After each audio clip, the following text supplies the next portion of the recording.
তো গাইস সবাইকে আসসালামু আলাইকুম, রমজান মোবারক। তো দেখতে দেখতে আমাদের কাছ থেকে 20টা রোজা বিদায় নিচ্ছে।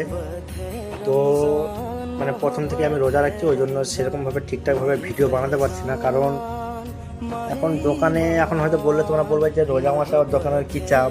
এই যে সারাদিন আমাকে এই যে ধান মেশিন দেখতে পাচ্ছ, মোটামুটি সকাল থেকে আগে ধান ভাঙাচ্ছিলাম। তারপর আবার এই যে এখন বাজে 11:30। এখন আমি আবার যে দোকান বন্ধ করে তো বিষ্ণুপুর মাল করতে যাবো। মাল করে এসে আবার যে দেখতে পাচ্ছি একটা দোকান, আবার এই একটা দোকান। ঠিক আছে, যাই হোক, রমজান মাস বলে আমি এখন দিনের বেলা এধারে দোকানে মালগুলো বের করাই না। আবার দেখতে পাচ্ছি যে এই ধারে একটা দোকান, 3টা দোকান মোটামুটি দিনের বেলা আমাকে সামলাতে হয়। সকাল থেকে আজকে ধান ভাঙাচ্ছিলাম, তারপর এখন আবার বিষ্ণুপুর যাবো দোকানে মাল করতে। তারপর এসে আবার বিকালে দোকান করবো।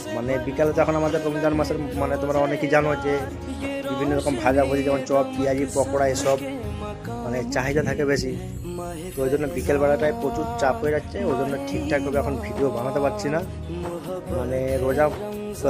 রোজা মাস শেষ হওয়ার পর থেকে আবার আমি আগের মতন ব্লগ বানানোর চেষ্টা করবো ইনশাল্লাহ।